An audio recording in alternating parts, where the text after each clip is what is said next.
क्या आपने कभी सोचा है कि एक बेटर लाइफस्टाइल का राज सिर्फ ज्यादा पैसा कमाना नहीं है, बल्कि अपने पैसों को सही तरह से मैनेज करना है। रॉबर्ट कियोसाकी का कहना है कि it's not how much you can earn, it's always how much you can keep. आपके सपने बड़े हैं, लेकिन उन्हें अचीव करने के लिए अगर आपको फाइनेंशियल स्ट्रेस लेना पड़े तो फिर वो कैसे सस्टेनेबल बनेगा। इसीलिए आपको पर्सनल फाइनेंस के कुछ प्रिंसिपल समझना और उन्हें अपनी लाइफ में अप्लाई करना बहुत जरूरी है। आज के इस वीडियो में मैं आपके साथ 5 ऐसे प्रूवन और practical personal finance tips share करने वाला हूं जो आपकी लाइफस्टाइल को अपग्रेड करने के साथ साथ आपको एक कॉन्फिडेंट फाइनेंशियल लाइफ देने वाला है। Hello everyone, my name is Pradyumn Chaturvedi and I welcome you to my channel Munafa. चलिए शुरू करते हैं। Number 1 is use the bucket system to manage your money. Budgeting सबके लिए अलग अलग हो सकती है, लेकिन एक यूनिवर्सल सिस्टम है जो सिंपल और इफेक्टिव है, द बकेट सिस्टम। इसमें आप अपने पैसों को अलग अलग बकेट्स में डिवाइड करते हैं। आइए जानने की कोशिश करते हैं कि ये काम कैसे करता है। पहला आपका एसेंशियल्स का बकेट होने वाला है, जो 60 से 70% का होने वाला है। ये बकेट आपके बेसिक नीड्स को कवर करता है, जैसे rent, groceries, bills and EMIs. Essentials का परसेंटेज आपकी लाइफस्टाइल और कमिटमेंट्स पर डिपेंड करता है।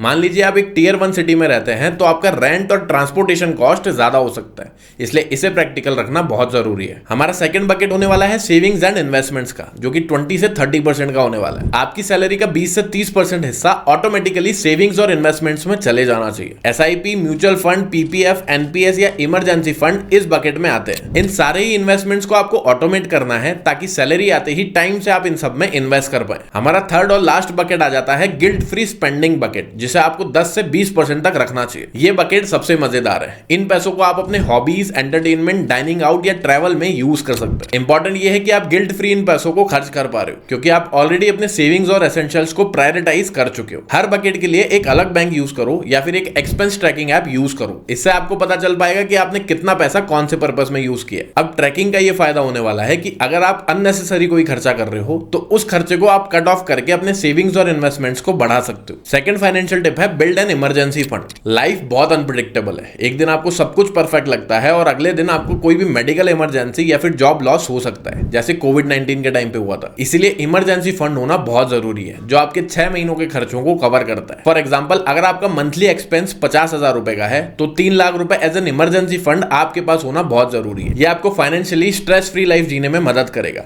आप एक डेडिकेटेड बैंक अकाउंट में अपना इमरजेंसी फंड रखो और इसे सिर्फ इमरजेंसीज में ही यूज करो। थर्ड रूल आपके इन्वेस्टमेंट्स के लिए है द रूल ऑफ 72। आपने कभी ये सोचा है कि आपका इन्वेस्ट किया हुआ पैसा कितनी जल्दी डबल होगा? वेल, रूल ऑफ 72 से आप ये पता लगा सकते हो। अगर आप 72 को अपने एनुअल रिटर्न से डिवाइड करते हो तो आपको पता चलेगा कि आपका पैसा कितने टाइम में डबल होने वाला है। फॉर एग्जाम्पल, अगर आपका म्यूचुअल फंड 12% का एनुअल रिटर्न दे रहा है तो 72 डिवाइडेड बाय 12 यानी 6 ईयर्स में आपका पैसा डबल होने वाला है। ज्यादा रिटर्न्स के साथ साथ आपको अपने इन्वेस्टमेंट्स को डाइवर्सिफाई करना भी बहुत जरूरी है, जैसे mutual fund, stocks, fixed deposits और गोल्ड में। इससे आपका पैसा सिक्योर्ड भी रहेगा और इन्फ्लेशन को बीट करते करते ग्रो भी होता रहेगा। नंबर 4, जो कि मोस्ट इंपॉर्टेंट है, अवॉइड लाइफस्टाइल इन्फ्लेशन। आप लोगों ने सुना होगा कि जितना ज्यादा तुम कमाओगे उतना ज्यादा तुम खर्च करोगे। इसका मतलब यह है कि जैसे जैसे आपकी इनकम बढ़ती जाती है आपके खर्चे भी साथ साथ बढ़ते जाते हैं, और इसे ही हम लाइफस्टाइल इन्फ्लेशन कहते हैं। अगर आपने इस पे कंट्रोल नहीं किया तो नो मैटर आप कितना भी कमाते हो, आप हमेशा ब्रोक ही फील करोगे। इस चार्ट की मदद से आप ये पता लगा सकते हो कि आपकी सैलरी बढ़ने पर आपके इंक्रीमेंट अमाउंट का कितना परसेंट आपको अपने खर्चों में डालना है और कितना परसेंट आपको सेविंग्स और इन्वेस्टमेंट्स में डालना है। फॉर एग्जांपल, मान के चलिए कि आप अपनी 50% सैलरी सेविंग्स और इन्वेस्टमेंट्स में डालते हो और 50% अपने एक्सपेंसेस में डालते हो, और अभी आप करंटली कमा रहे हो 1 लाख रुपए महीना, यानी 50,000 रुपए सेविंग्स में और 50,000 रुपए खर्चों में। नाउ रूल ऑफ 25 कहता है कि आप अपने एनुअल खर्चों को 25 से मल्टीप्लाई कर दो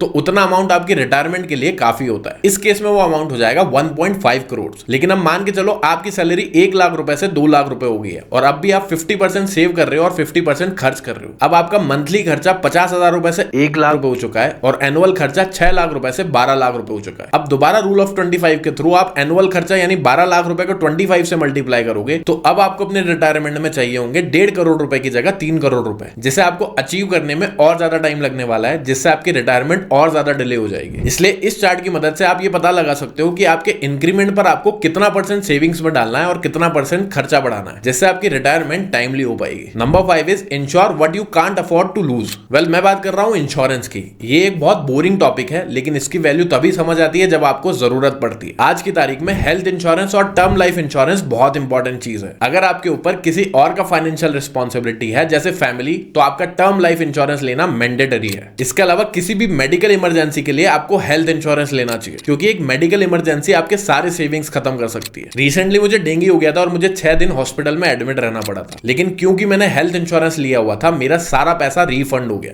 आपको अपना माइंडसेट थोड़ा सा चेंज करना चाहिए। आपको इंश्योरेंस को एक खर्चे की जगह जरूरत समझना चाहिए। सो फ्रेंड्स, ये 5 फाइनेंशियल टिप्स आपकी फाइनेंशियल लाइफ को एक नया डायरेक्शन देंगे, और अगर आप ये इंप्लीमेंट करते हो तो एक अपग्रेडेड लाइफस्टाइल और फाइनेंशियली स्ट्रेस फ्री लाइफ दूर नहीं है। अगर आपको ये वीडियो पसंद आई है तो इस वीडियो को लाइक करना, और अगर अभी तक आपने ये चैनल सब्सक्राइब नहीं किया है तो इस चैनल को सब्सक्राइब भी कर लेना। I will see you in the next one. See या।